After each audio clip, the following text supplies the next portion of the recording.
Hey, good morning engineering students. Mr. Pike with another Onshape video for you. Today we're going to look at the first stages of designing this paperclip here, which is using the sweep command in Onshape.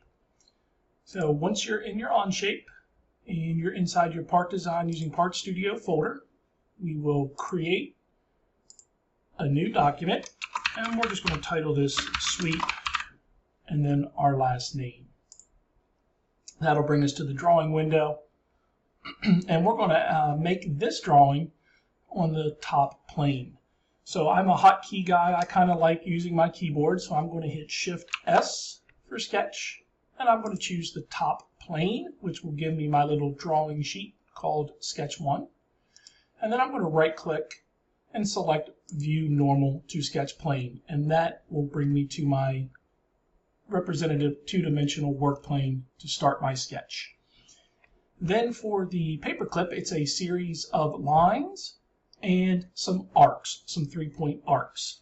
So I'm going to begin by drawing my lines, but before I do that, when we're using Onshape here, they're going to want to make sure that we are using metric instead of the US Imperial system. So I'm going to go up here to the document menu, and I'm going to select workspace units, and I'm going to change two of these. The first one is the length unit from inch to millimeter, and the second is the mass. When we go to take the certificate quiz, it will ask you for the mass in kilograms. So we'll want to go ahead and change it now. And when you do that, it actually closes out your sketch. So you're going to need to right click and hit edit sketch again, and you should see your sketch plane come back up. Now I'm free to go ahead and draw my lines. So I'm going to select my lines, and I'm basing it on the image that you have. So I'm selecting L on my keyboard, and then I can right click and hit escape line if I want, or just hit escape on my keyboard. But I'm going to continue to draw, and I'm matching this up based on the image from Onshape. Now you see how this line here is not exactly horizontal, and there's a couple ways I can do that. If I turn on my constraint, which is what we're going to look at here, you're going to see that these lines are given the horizontal constraint.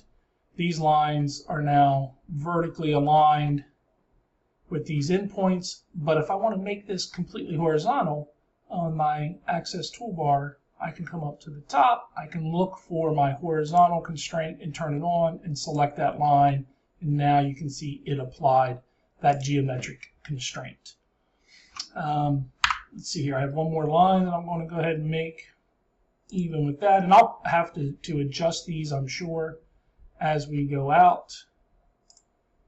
And now I can escape my line. I'm going to turn my constraints off so we can see it. And to complete this here, I need to add my arcs. So when you open the arc menu and you hit the drop down caret, you're going to see that there are 4 different versions or ways we can make these. I'm going to select the 3-point arc, which is also the A on my keyboard. So now that I've activated the arc command, it'll highlight in blue. The first one I'm going to do is my paperclip. I'm going to select 3 things: endpoint, endpoint, and then the actual arc. And if I drag it out just right, you'll notice that it automatically applies that tangent constraint, so that these arc endpoints are tangent to the horizontal lines that I drew. And chances are that's what I'm going to want to use, so I'm going to go ahead and select it.